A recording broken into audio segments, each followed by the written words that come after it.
Bueno, buenas tardes, ¿cómo están?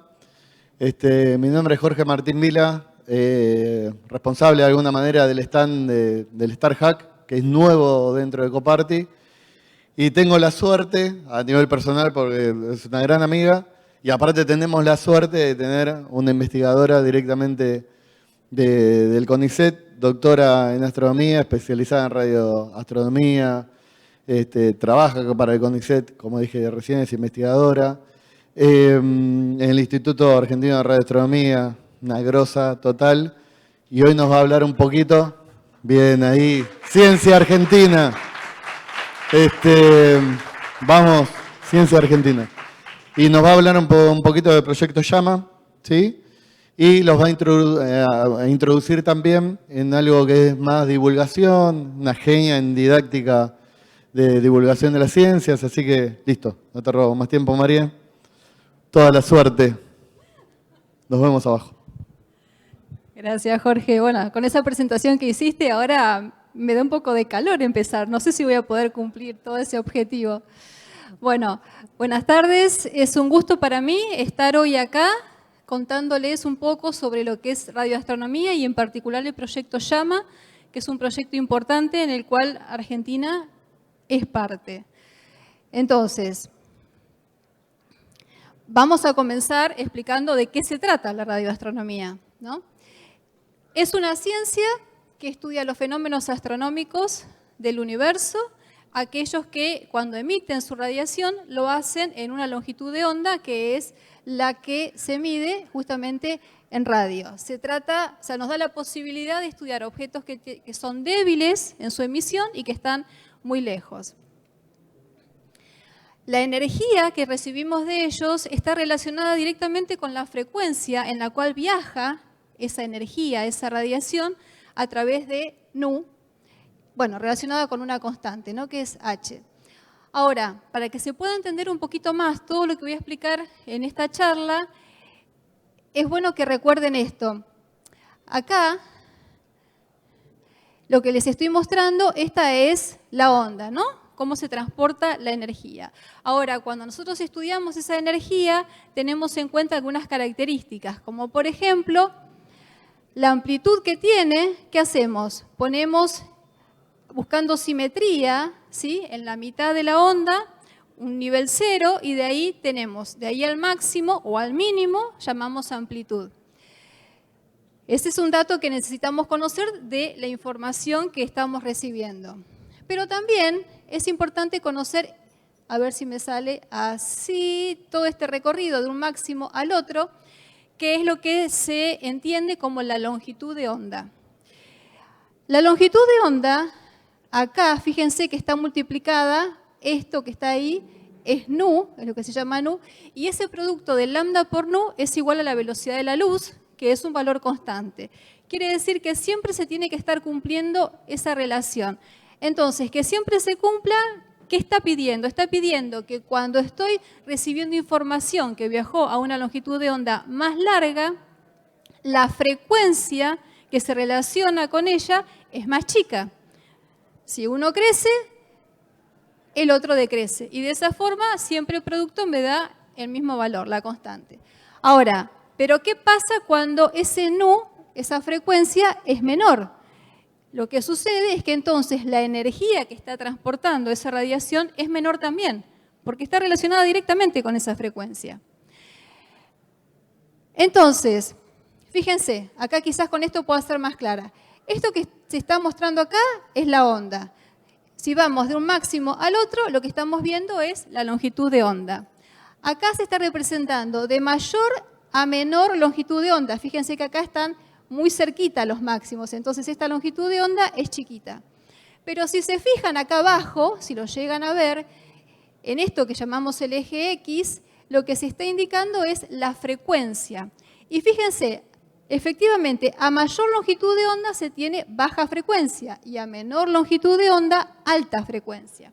Nosotros, en nuestras vidas, estamos recibiendo radiación y trabajando con radiación que tiene todas estas características, porque ya sea que estemos escuchando la radio, usando un microondas, bueno, o que nos saquemos una placa de rayos X, vamos a estar recibiendo de alguna forma radiación tanto a largas longitudes de onda como a pequeñas longitudes de onda. Es decir, con distintas energías, ¿sí? Porque si cambia la longitud de onda, cambia la frecuencia y por lo tanto cambia la energía. Entonces, esto que les estoy mostrando acá es lo que podríamos llamar, reconocer como un espectro electromagnético. Porque ¿qué está mostrando? Está mostrando la distribución de la energía transportada por una onda que es emitida por distintos objetos. ¿Qué es lo que pasa en el Instituto Argentino de Radioastronomía donde trabajo? Bueno, ahí las antenas están preparadas para recibir, analizar y entonces poder trabajar con longitud de onda que tiene esta característica, esta frecuencia, y en longitud de onda son unos 21 centímetros. La frecuencia es de 1420 millones de hertz, ¿sí? Les decimos megahertz. ¿Qué es el hertz? Bueno, el hertz es una forma de poder medir, es una unidad que tenemos para la frecuencia. El hertz se mide como 1 sobre segundo y lo que está diciendo es cuántas veces por segundo está pasando esa onda, ¿sí? Yo digo siempre que para mí lo que puede ejemplificar esto es si uno piensa en su vida cotidiana, ¿no? Cuando le dice a alguien, che, ¿y ese micro o ese colectivo cuántas veces pasa? ¿O cada cuánto pasa? Y uno dice, y pasa, qué sé yo, cada 5 minutos o pasa uno cada media hora. Entonces ahí ustedes ya se dan cuenta que la frecuencia de uno con otro cambia. ¿Por qué? Porque en una unidad de tiempo hay uno que pasa, en la hora, por ejemplo, que pasó cada 5 minutos, va a pasar más veces que el que pasa cada media hora, ¿sí? Esa es un poco la idea de la frecuencia y también se está usando acá. Bueno, y entonces así es como se indica, porque esto lo van a ver varias veces en mi presentación. Hz, que es hertz, y es una unidad sobre segundo. Bien, ahora yendo más a lo que es entonces la radioastronomía. Eso que les estoy mostrando ahí es una foto de una de las antenas de radio que hay en el Instituto de Radioastronomía donde yo trabajo. ¿Cómo funcionan? Bien, este plato que está acá tiene 30 metros de diámetro, de un extremo al otro. Tiene esta forma cóncava, ¿sí? Como un plato de sopa, y trabaja de esta forma. La radiación o la energía que está llegando, nosotros apuntamos en dirección a donde tenemos en el cielo el objeto que queremos estudiar. Cuando estamos apuntando ahí, recibimos esa radiación que lo que hace es reflejarse, ¿sí? Se refleja en esta superficie cóncava y va a converger toda acá arriba. Acá arriba es donde está todo el sistema electrónico en esta antena que va a recepcionar esa energía y luego, por todo un sistema de cables, va a llegar a nuestras computadoras. Ahora, yo lo cuento muy sencillo, obviamente no lo es. Hay antenas que acá tienen lo que se llama un secundario, o sea, otra superficie que es mucho más chica que esta, ya lo van a ver porque el proyecto llama, tiene una antena así, que tiene una superficie convexa y que entonces vuelve a reflejar ahí la energía y finalmente atraviesa, hay un sector de la antena donde está la electrónica y es ahí donde se distribuye toda la señal y llega a nuestras computadoras. Pero bueno, esta señal que llega, más allá de ser una señal débil, porque su longitud de onda es grande, su frecuencia es baja, entonces su energía es baja, también está afectada por todo lo que es el ruido, ¿sí? O sea, la señal espuria, la que no nos interesa. Como parte de ese ruido tenemos las temperaturas. Cuando la antena le suma a esa señal una energía que está a una cierta temperatura, que puede ser la proveniente del planeta, porque se reflejó en el piso, porque está en la atmósfera, o la misma temperatura que se genera en el sistema electrónico al recibir toda esta energía, es un ruido que uno tiene que quitar de la señal para que no moleste. Y otra cosa importante que bien ustedes podrían decirme, ¿por qué son tan grandes, ¿no? Las antenas? ¿Por qué son platos tan grandes? Bueno, el tamaño del plato tiene mucho que ver con el tipo de energía que uno quiere recibir y que uno quiere estudiar. Pero, como en general en radioastronomía lo que recibimos son emisiones que llegan a bajas energías, lo que se necesita es juntar la mayor cantidad posible. Entonces, sumamos todo eso, cuando converge todo eso acá, podemos tener una cantidad de energía que nos posibilite estudiar y sacar alguna información.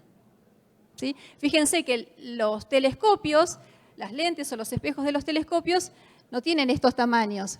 ¿Pero por qué? Porque trabajan en el visual, y el visual, como les mostré hoy en el espectro electromagnético, tiene una longitud de onda más chica que radioastronomía, y entonces la frecuencia es más grande y la energía es más grande. No necesita una superficie colectora tan grande.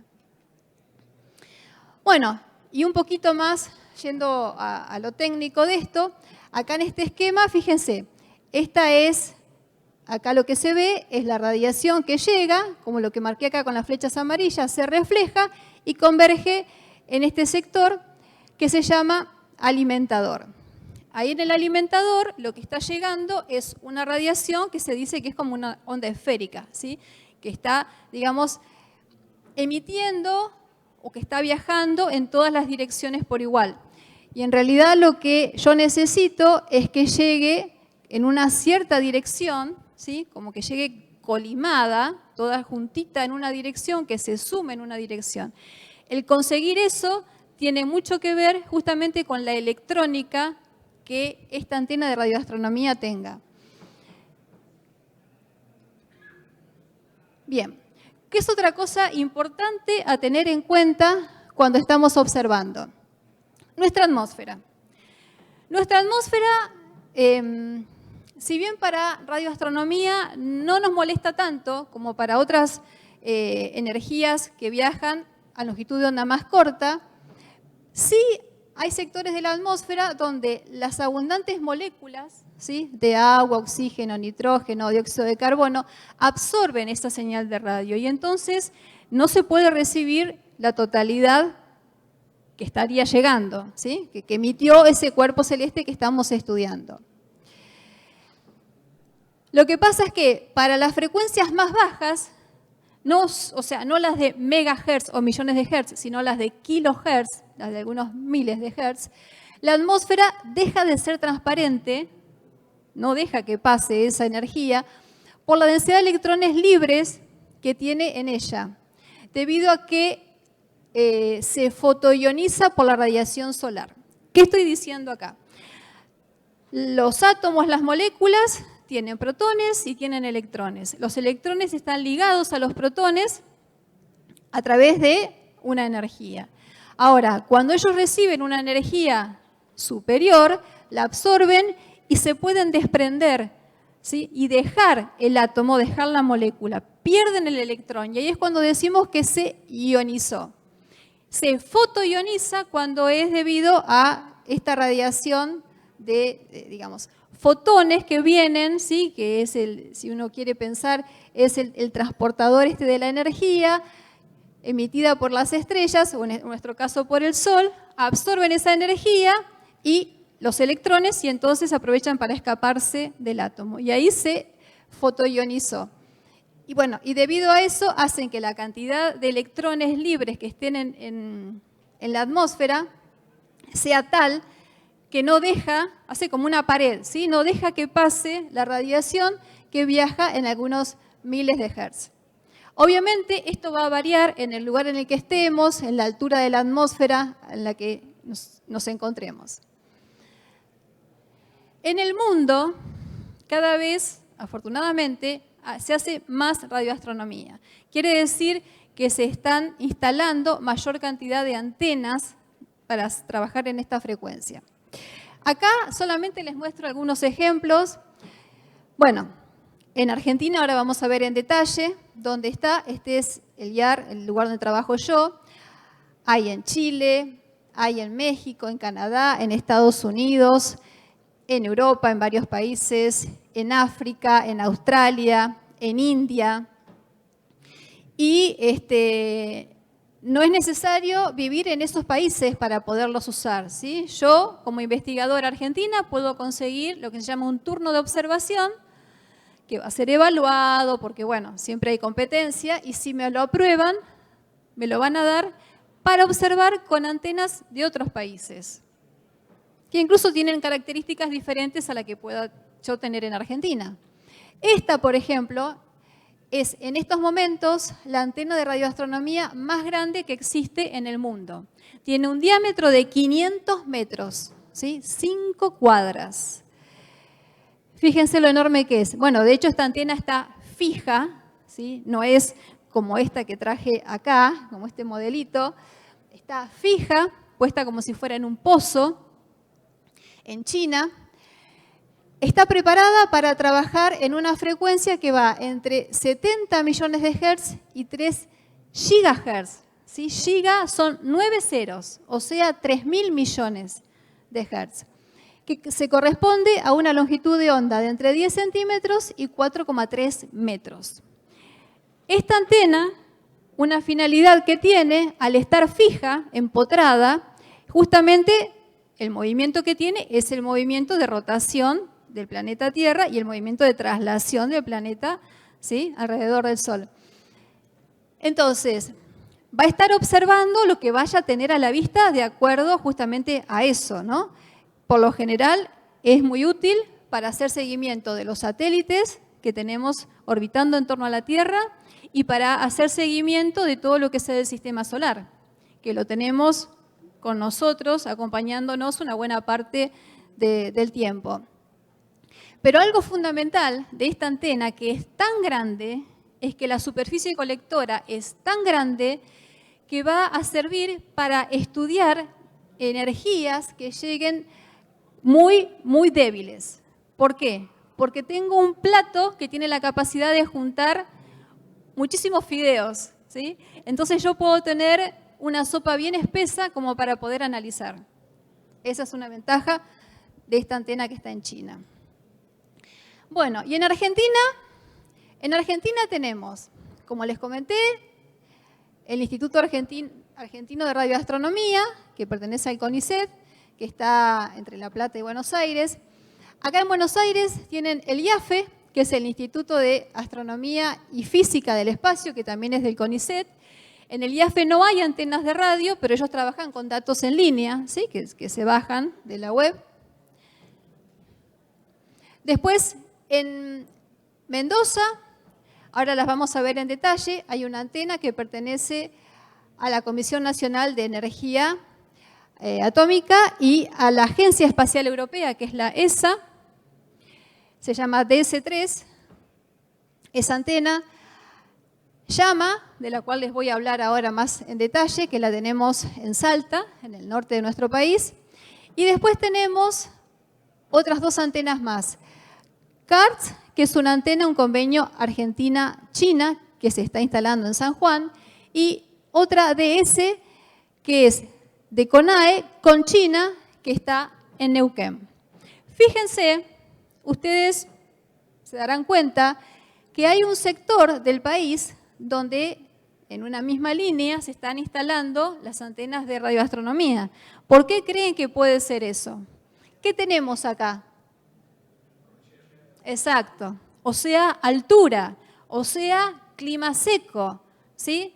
Entonces, todas estas cosas se investigan, se hace búsqueda de sitio. ¿Por qué? Porque estas antenas, como también les voy a contar ahora, son proyectos muy caros, muy costosos y de mucho trabajo, de mucho tiempo. Entonces, uno tiene que ponerlos en un lugar donde se asegure que la atmósfera no le va a impedir que le llegue esa información del objeto celeste que quiere estudiar.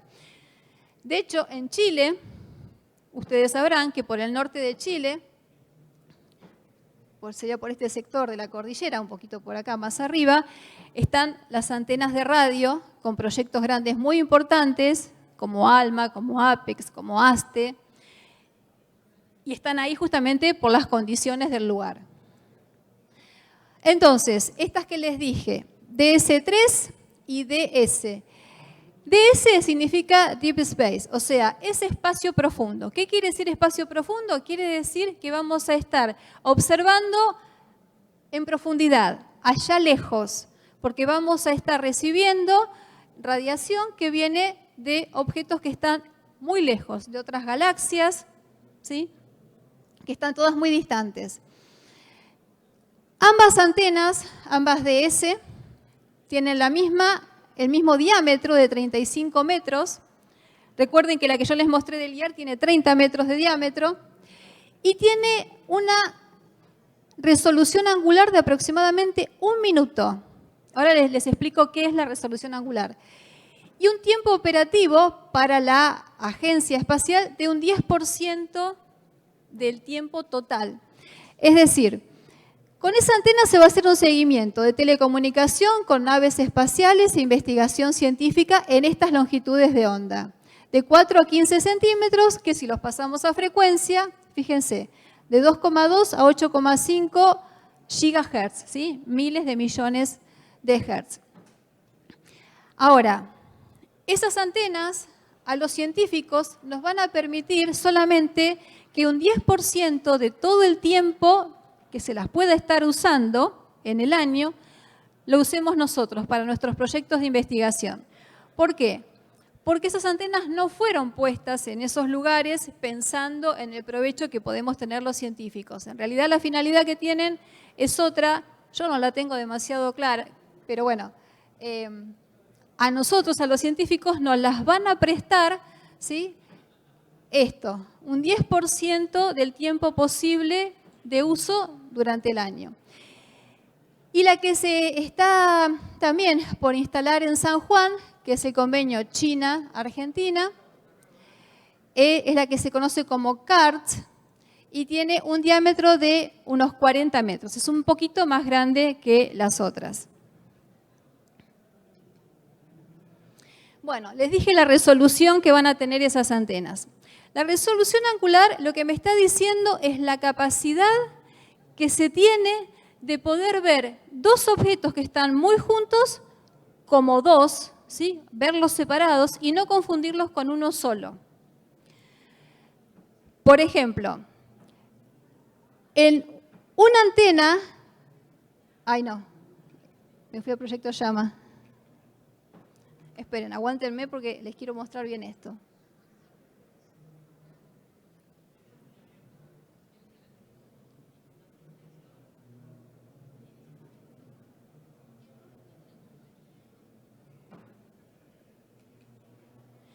En una antena, esa resolución yo la voy a estudiar como este cociente de la longitud de onda de la radiación que recibo dividido el diámetro de la antena. O sea, cuanto más grande es la antena, mayor es el diámetro. En el cociente, el resultado me da un valor más chico. Si yo divido por un número más grande, me da un valor más chico. Que ese valor sea más chico quiere decir que mejora la resolución. ¿Por qué? Porque me está diciendo que puedo distinguir como dos objetos aquellos que están separados muy poquito. Ese valor chico me está dando la distancia angular que están separados esos objetos. Si yo en vez de pensar en la separación de objetos, pienso en el detalle que puedo ver, que puedo distinguir en ese objeto celeste que estoy estudiando, quiere decir que a mayor resolución angular tengo la capacidad de ver más detalles. Y cuando estamos con un sistema como es el VLBI, que significa, bueno, esto está en inglés, pero lo que está diciendo es que se hace con una base muy grande, lo que se llama interferometría, es decir, el conjunto de antenas de radio reciben información de un mismo objeto celeste que estoy estudiando y después toda esa información se reúne. Ahora, y se observa y se estudia como si fuera una sola, ¿sí? Obtenida por una sola antena. ¿Cuál es la ventaja que tiene la interferometría? Que cuando estoy hablando de resolución angular, no estoy pensando en el diámetro de cada antena, sino que estoy pensando en lo que se llama LI, la distancia entre las antenas. Entonces ahora, al diámetro de, vamos a suponer, 30, 35 metros, 34 metros que puede tener una antena, o 500 metros, como el que les mostré, el FAST de China, yo lo voy a reemplazar por la distancia entre antenas, que puede ser de kilómetros. Fíjense cómo mejora la resolución, el detalle que puedo ver cuando estoy haciendo interferometría. Bueno, entonces ahora sí, llama. Llama significa, bueno, está escrito en inglés, Large Latin American Millimeter Array. Lo que está hablando es de un arreglo que va a trabajar en longitud de onda milimétrica y submilimétrica y que es de, bueno, Latinoamérica. ¿Por qué? Porque es un convenio binacional, Argentina y Brasil. O sea, tiene dos dueños esta antena. Acá en este dibujo, lo que se está mostrando justamente es cómo va a ser la antena que ya se empezó a construir. Esta antena va a tener un reflector primario, que es este plato grande, cóncavo, con 12 metros de diámetro, y un secundario, como les decía hoy, que puedo no tener acá el receptor de la electrónica, sino que tengo un reflector más, el secundario en este caso, que solo va a tener 75 centímetros. Entonces, lo que hago es, la radiación se refleja en el primario, va al secundario, se refleja en el secundario y de ahí va a ser distribuido a lo que son las cabinas Cassegrain, que ahí se va a encontrar toda la electrónica que va a hacer análisis de esos datos. El análisis el análisis final lo hacemos nosotros los investigadores en nuestras computadoras, pero lo que se está haciendo ahí es un filtrado, se amplía se le da la amplitud de la onda, se mejora, se le limpia el ruido con el que puede llegar. Se prepara esa señal, ese dato observacional, como para que nos llegue a nosotros, a los investigadores en nuestras computadoras, con las mejores condiciones posibles. Bueno, y algunas características más. Tiene una altura total de 15 metros. Acá justamente, para que vean la escala, está el dibujo de una persona. Tiene 15 metros. Está a 4.500 metros sobre el nivel del mar, en la Puna Salteña, que es justamente donde se consigue una atmósfera bien seca, como para que la humedad no nos moleste, para poder recibir esta longitud de onda, esta radiación. Las partes de la antena las hace la compañía Vertex, que es una compañía alemana. Y no es casualidad que se haya hablado con esta compañía. Esta compañía fue quien hizo las antenas del proyecto ALMA, que está en Chile. Entonces, ellos ya conocen cómo se tienen que construir las partes, las características de las partes de la antena, ya tienen los moldes.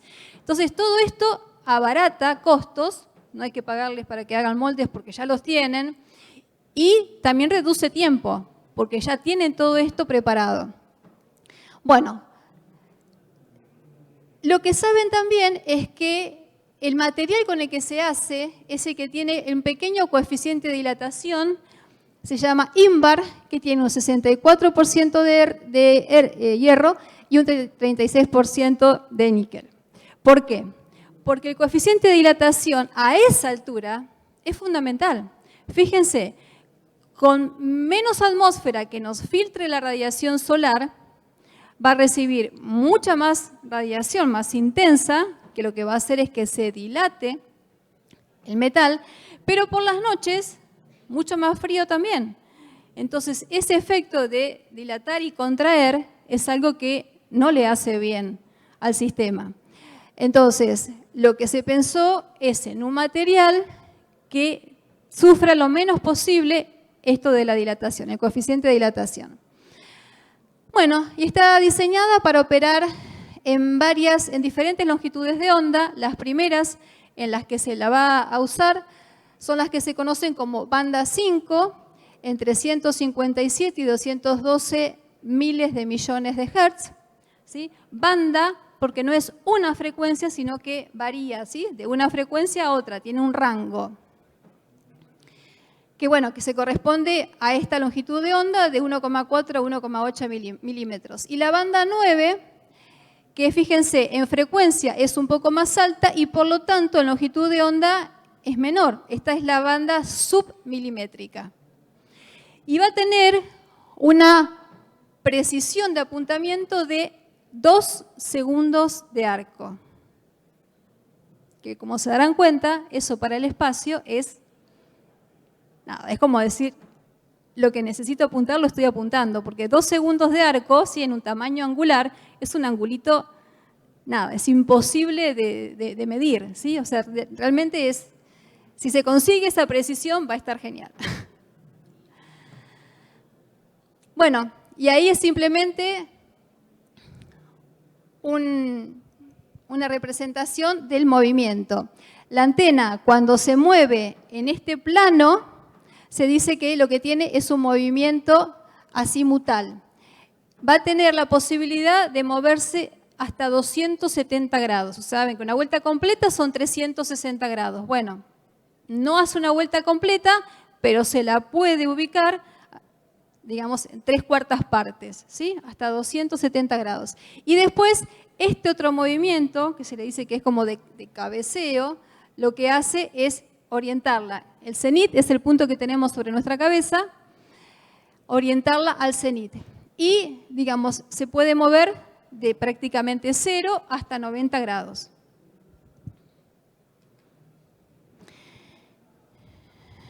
Bueno, y el hecho de que tenga una precisión de apuntamiento tan bueno y que vaya a tener muy buena resolución angular, porque va a trabajar, recuerden que la resolución es el cociente de la longitud de onda sobre el diámetro de la antena. El diámetro de esta antena no es muy grande, pero va a trabajar con longitudes de onda muy chicas, del milímetro o menores al milímetro.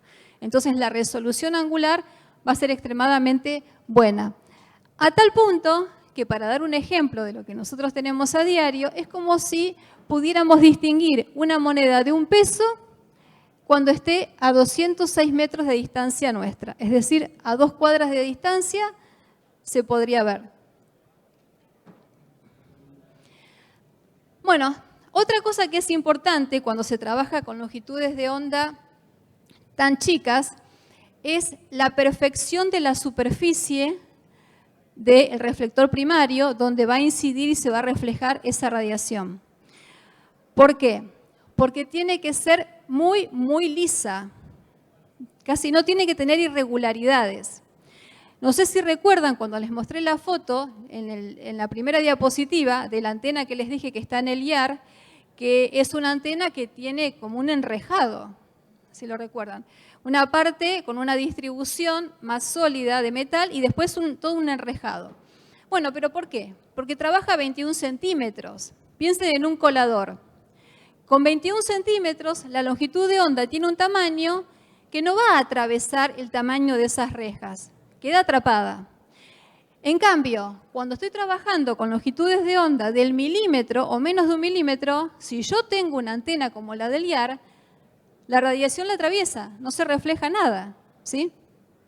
Entonces, efectivamente tiene que ser una superficie muy lisa, muy bien hecha. Y para eso, lo que se está haciendo es un método de holografía para poder estudiar justamente esa superficie. Bueno, el refractor que está dibujado ahí se va a usar para el apuntamiento. Es decir, con ese refractor se va a orientar la antena buscando en el cielo. Uno tiene coordenadas, así como en la Tierra uno da coordenadas, ¿sí? en longitud y latitud, o da las coordenadas de su casa cuando da la dirección, el cruce de calles. En el cielo también tenemos coordenadas, las coordenadas celestes. Entonces, conociendo las coordenadas celestes del objeto que queremos estudiar, se ubica la antena con esas coordenadas y el estudio, la observación en detalle de que efectivamente estamos apuntando bien, se hace con un telescopio refractor, de apuntamiento. Y lo que les quería mostrar es que con el sistema holográfico lo que se hace entonces es poder conocer cuando se envían señales artificiales, digamos, de laboratorio sobre la superficie y se reciben después, al enviar distintas señales y ver cómo se las recibe, se puede conocer si esa superficie tiene la perfección que uno espera. ¿Cómo va a trabajar? El modo de operación. En principio va a ser individual, ¿sí? La antena va a trabajar sola y va a tener la capacidad de distinguir, como les decía, una moneda de 1 peso a 2 cuadras de distancia. Pero, en realidad, el objetivo final que se tiene con llama es que trabaje en el modo BLBI. Es decir, junto con otras antenas que están distribuidas en el mundo, para aumentar, en vez de tener el diámetro de la antena, en la resolución angular tenemos la distancia entre antenas en el sistema interferométrico. Y en particular, lo que se piensa es que se va a poder trabajar con un sistema así, interferometría, con las antenas que están en el norte de Chile. Bueno, como son, por ejemplo, las que les mencioné, ALMA, APEX, ASTE. Y trabajando con ellas, fíjense, la resolución angular va a mejorar, va a poder ser de 1 milisegundo de arco, ¿sí? 1 milisegundo de arco en una longitud de onda del milímetro, que esto está mejorando en 10 veces la resolución angular que ya tiene el proyecto interferométrico ALMA del norte de Chile, y que se espera podría llegar a ser incluso de ver esta moneda a 4.325 kilómetros de distancia. ¿Sí? Es completamente, pienso yo, inimaginable para cualquiera. Y como parte de una red todavía mucho mayor, la que es la BLBI, ahí ya estamos pensando en antenas que están más lejos que las que tenemos acá en Chile. Entonces, justamente a mayor distancia va a mejorar mucho más la resolución angular. ¿Cuánto? Bueno, se espera que llegue a ser, fíjense, 2 microsegundos. Miren cómo va a mejorar respecto del anterior a la misma frecuencia de la que se está hablando acá, en este caso. Y va a ser 5.000 veces mejor, superior a la resolución que tiene el telescopio Hubble. Ustedes han visto imágenes obtenidas por Hubble, ¿no? El telescopio Hubble trabaja en el visual, en la longitud de onda del visual. Desde que lo tenemos fuera de la atmósfera y nos está enviando imágenes, hemos podido descubrir mucho, trabajar muy bien, son fantásticas. Bueno, con este proyecto, cuando se lo consiga formar parte de un sistema BLBI, va a ser ampliamente mejor los datos que obtengamos con él. ¿Cómo se va a financiar? Bien, la fase de construcción va a estar a cargo del FAPESP, que está en Brasil, y el Ministerio de Ciencia y Tecnología, que tenemos en Argentina. Estos importes están puestos en dólares, muchos no han cambiado desde que este proyecto se inició hace ya como 20 años. Sería del orden de entre 16 y 17 millones de dólares. Y la fase de operación va a estar a cargo de la Universidad de San Pablo de Brasil y CONICET acá en Argentina. Y en ese caso se van a compartir los costos de lo que, digamos, representa tenerlo en funcionamiento, todo el mantenimiento, que va a ser del orden de $1 millón por año. Los temas de investigación que se van a poder desarrollar con este proyecto son muy, muy variados. Nosotros en astronomía tenemos muchas áreas de investigación, muchas especialidades, y realmente se van a cubrir una gran cantidad de ellas. Se van a poder estudiar, bueno, lo que se llama física solar, o sea, la física del Sol, la astrofísica de los agujeros negros, evolución molecular y astrobiología, la estructura espiral de la galaxia y el estudio de otras galaxias, la formación estelar, los objetos del sistema solar, extrasolares, ¿sí?, entre algunos de esos temas. Bueno, los aspectos a ser cubiertos por el aporte de Argentina a llama en la fase de construcción son el transporte de la antena que se hizo del puerto de Arribo en Zárate, en Buenos Aires, al sitio de instalación en San Antonio de los Cobres. Eso ya se hizo. Y acá les muestro unas fotos de cuando con camiones especiales se fueron trasladando partes de la antena. Los aspectos asociados con la infraestructura en el sitio, ¿sí? Porque hay que preparar al sitio para poder desarrollar un proyecto así. Y con los procesos de ensamblado, integración y verificación de la antena.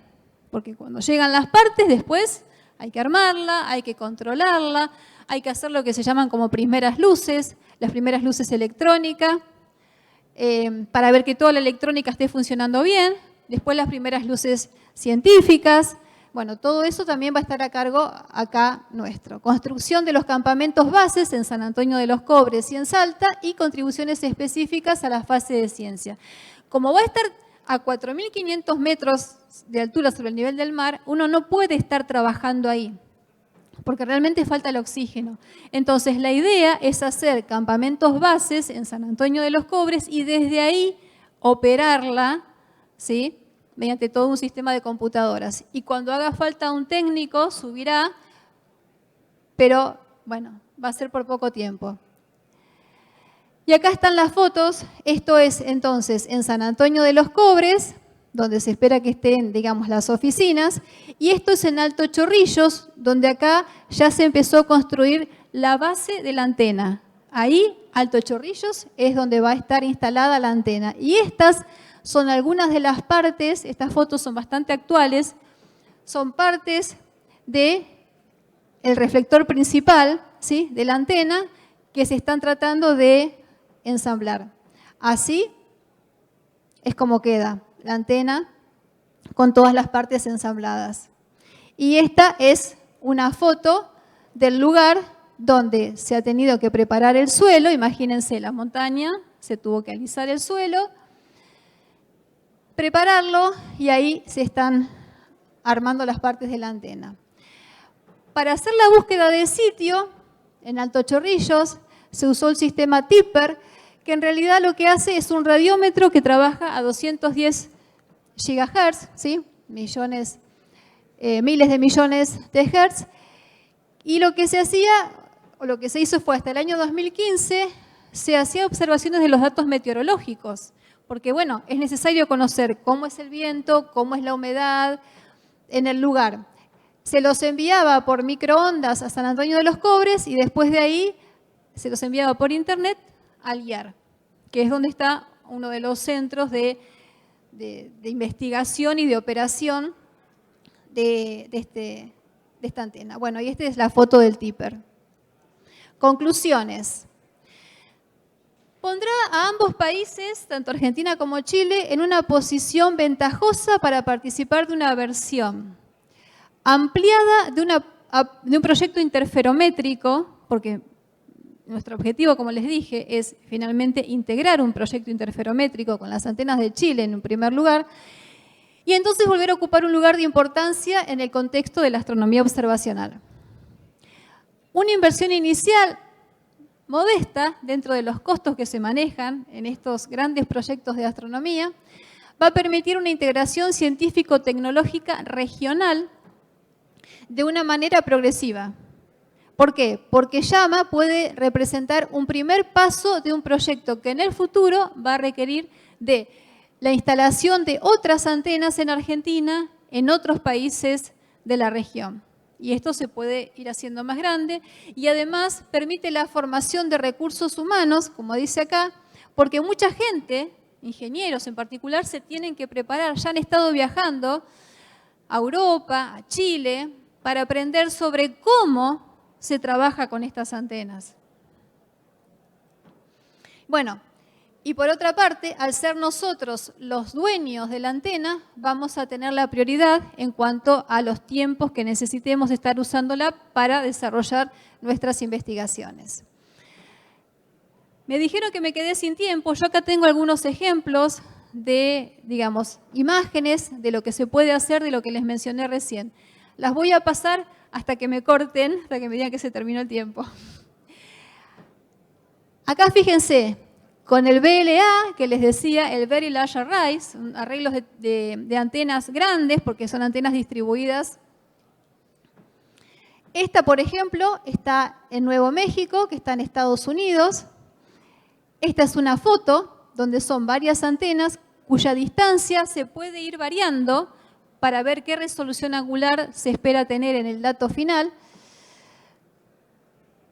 Y consta de 27 antenas que tienen un diámetro de 25 metros y la capacidad de generar 351 líneas de base independiente. ¿Qué significa esto? 351 distancias posibles entre antenas, ¿sí? Variedad de resolución que yo voy a conseguir, incluso con una misma longitud de onda.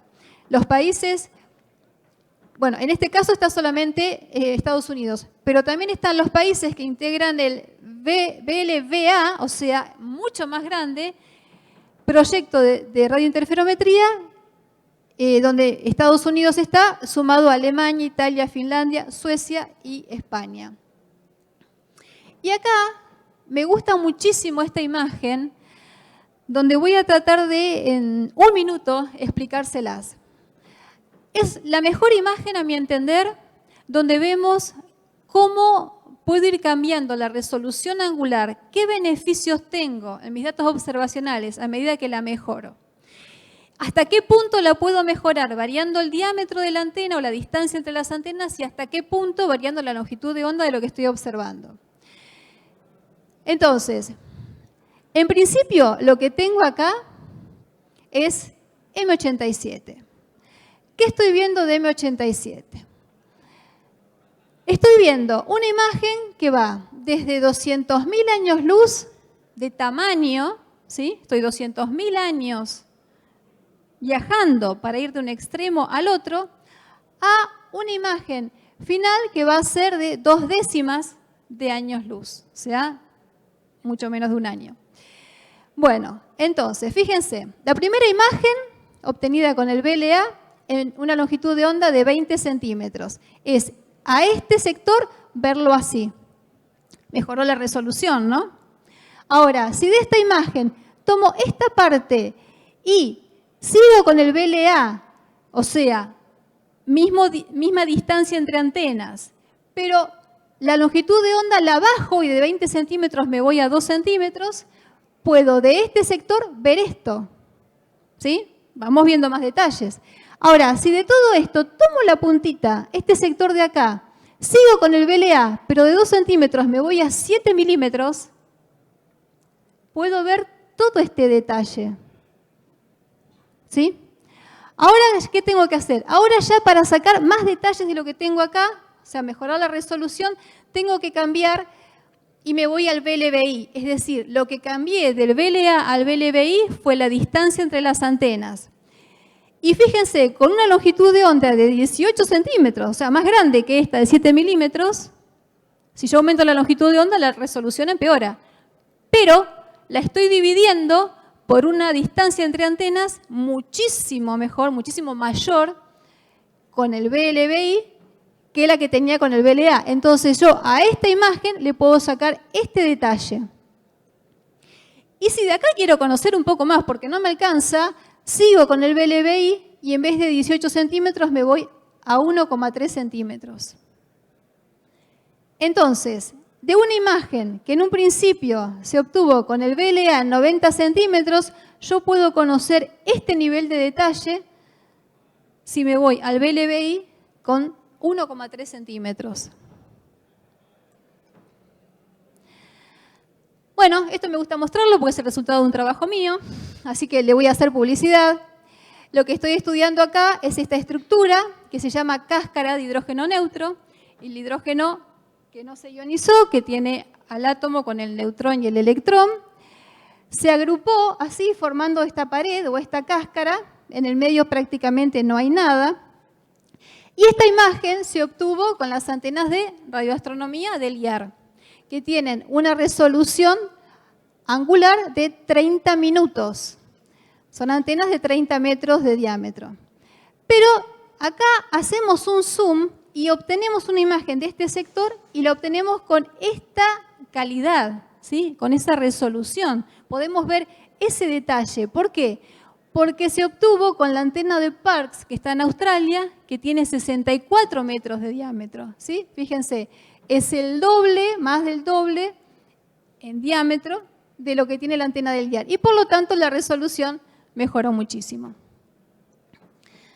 Bueno, yo sé que ya tengo que dejar, así que lo que me faltaba contarle era la relevancia que estos estudios tienen, pero me parece que a través de todo lo que les dije ya se dan cuenta que es realmente muy importante. Cualquier cosa, después me consultan y si quieren se las muestro. Bueno, nada más, gracias.